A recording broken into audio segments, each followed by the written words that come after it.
Hey guys, this is Rocking3 bringing you live commentary, Project Cars. I didn't say Forza 5 that time, which is good. This video is going to be what I am using with the controller. This game very well may be a game that we need to use a wheel with, and I do have a wheel and I will be setting that up later as well. I am trying to make it very usable with the controller. So just so you guys are aware, I am using a GT3 car here. That's BMW. We'll get to that a little bit later. It's a car that actually is a little bit tougher to drive, but that's okay. I'll show you kind of ins and outs of that, and we'll need to do some additional tuning later too. But first of all, let's go into the game here and let's go into options and help. I want to go through here what I am using with controls, and then also what I'm doing with individual cars as well. So you see I'm on the Xbox One wireless controller. I have the automatic clutch set up as yes. Don't really need to, but I'm going to go ahead and no, we're going to make that a no. So I'm going to start using the clutch here. Gearing is manual, no inversion. I don't know why we'd ever want to do that. This is what I'm using for my configuration. I have the steering. Well, first of all, at the very bottom, let's start there. You want to make sure that you start with controller input mode 3. That was a suggestion that was on one of the forums. So just so you guys are aware, this is some trial and error on my own, some of the stuff from the forum. Moneyman and I have talked a little bit, and he had a little bit of input. He's played a little bit more than I have, but this is kind of where I landed. And as you guys know, Moneyman and I drive a little bit differently, so this is all, probably a little bit different than his, but it's tailored for myself. I have the steering dead zone set at 10. The reason why I have that is I'm a little bit less twitchy when going down the straightaways, making small corrections. Steering sensitivity at 0. I think all that did was make it so it wouldn't turn as sharp if I had that number up. So I just went it all the way down to 0 because I want it to be consistent all the way through. Throttle dead zone is 0. Just I want to hit the gas and have no wait time on that. Throttle sensitivity, I put it 60 just so I had some instant throttle there. I think that has to do with how much it gives you all at once. Brake zone, dead zone, I have at 0. Don't want any weight on that brake. For you guys that have watched me in Forza 5, you'll know that I use 200% on the braking pressure. So this is probably why I like this at 0 and 100. You may want to reduce this down a little bit. I don't like to travel very far with the brake, and I can do real finite braking with the trigger. We'll see if that carries over to the steering wheel or not. But for right now, with the controller, that's what I'm going to do. Clutch dead zone 0. I wanted to engage right away. Clutch sensitivity.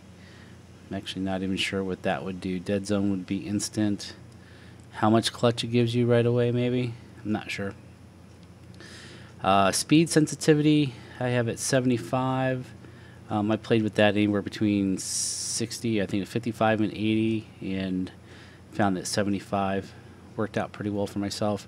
Controller filtering sensitivity, I think this is I think the higher the number, the little bit more numb the controller is, and a little bit lower, a little bit more raw the turns are.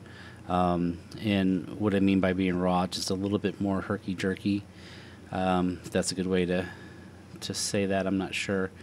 Moneyman did tell me about this. Force feedback at 0. It helps with the braking, and it helps with some of the chat issues, some different delays within. I don't know. It sounds like it fixes it. This is probably the problem that's breaking a lot of things right now. I have the RPM gear display. That's fine. Soft steering dampening on, not sure what those are, didn't really mess with that. In the assignments, I changed it to be a little bit more like the Forza 5 controller. Let's see, what did I change? Moved the handbrake to D-pad right, because I don't use it, I don't really drift. Clutch is at A, I did change it to that. Gear shift up is B and X instead of left bumper, right bumper. I have this KERS set at the right bumper. I'm not even sure what that does, but If I don't add something to it, it doesn't let me get out of here, so I leave it in there. Let's see. Traction control I have on D-pad left, and the reason why I have that on traction control that I can change it on the fly is I tend to race when it cycles from day to night and dry to rain. I'll turn on traction control when it gets to be a little bit non-sunny and dry out, for lack of a better term. Cycling the camera, left bumper, look behind Y, just like I did in Forza 5. And looks like that is it. Game, nothing in there. So that is my controller scheme. I think this would be a good baseline for you. You could probably play with it a little bit more. You may need to go online and find out what some of these things are to see which way you want to adjust it. I was just kind of doing it by look and feel, and took a little trial and error on it. All right, so that's it for the controller setup. Let's go and go out to the free practice, and I'm going to have this GT4 and this car without. All right, so the car that I was going to show you guys actually wasn't really a good example. It's a car that still needs a lot of tuning. So what we're going to do is I'm going to change cars over to the McLaren, because I know the McLaren is pretty simple. And the biggest thing here on the steering ratio, I haven't even changed this one yet. We have the 12.4. This is a really fast, twitchy car on the 12.4. What I found on the other car is that I used 19.5, and that 19.5 made it so I can control. It was a little bit smooth. I just hit the garage there. A little bit smoother. So that's a really big key there. Money Man, I think he went to like 20 or something like that is what he said. So it's something that you just have to just try. Makes the car feel like it weighs a little bit more. All right, so this car is, I have no assist on.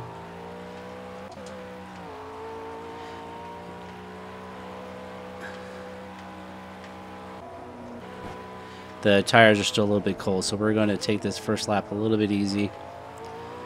But that steering ratio I put on there is actually a per car setting. So anytime you try out a new car, you're going to want to make sure you adjust that. And it may differ between cars. I have a feeling it's going to differ more between front-wheel drive, rear-wheel drive, all-wheel drive cars. And your preference as well.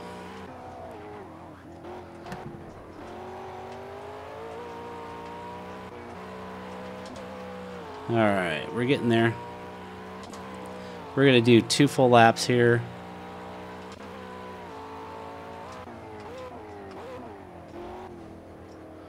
Ooh, this car actually doesn't turn sharp enough.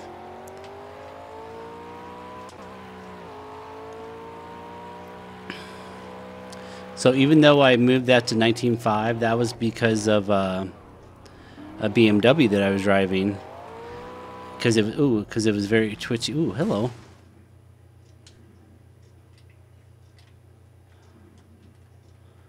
What was that? All right. So the question is, how do I start the car back up? All right. I hit the select button and it put me back on the track. So if I'm going to drive manual with clutch, it looks like I'm going to need to get a start button. So I couldn't start the car there.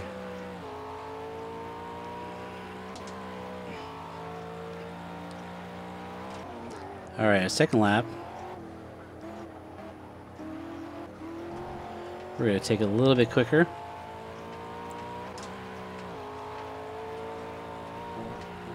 Car just feels really good. I mean, it feels like it's a little bit sluggish on the turns because it doesn't turn as sharp as I want. I don't know if that's a McLaren thing or if that's just a tuning. I'm sure I can get this tuned up a little bit better, but again, this is not going to be a tuning video, just a setup video.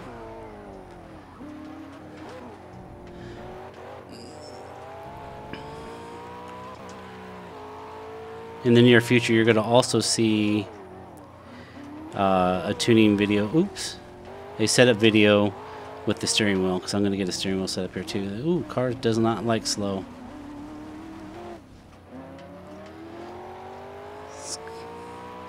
That was some torque steer there, so I'm going to have to get that worked on.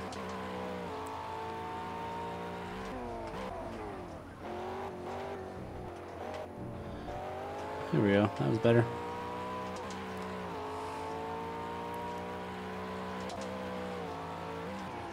This game is definitely showing me that there's a lot of different type of setup and tweaks for every single car. I don't know if it'll be by brand, by type, or if every car will be individually different. I'm not sure. Oh, I locked the brakes a little bit there. All right. Anyway, I was gonna not do that. There we go. All right, let's see if we can get a full lap in here.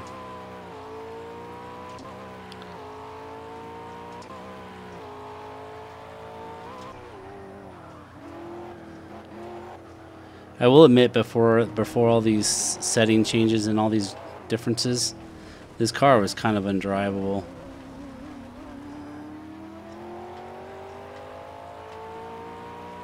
I was very frustrated with it.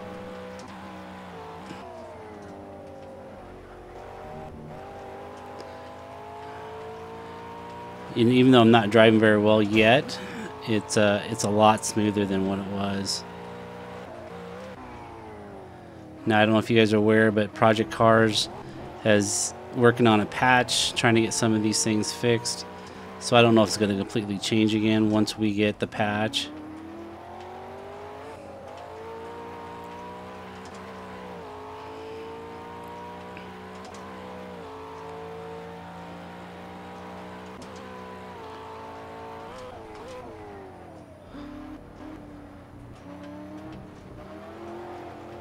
Oh, overcorrected.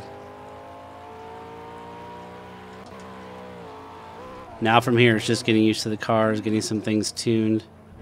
Because like this is just stock right here. It'll get better.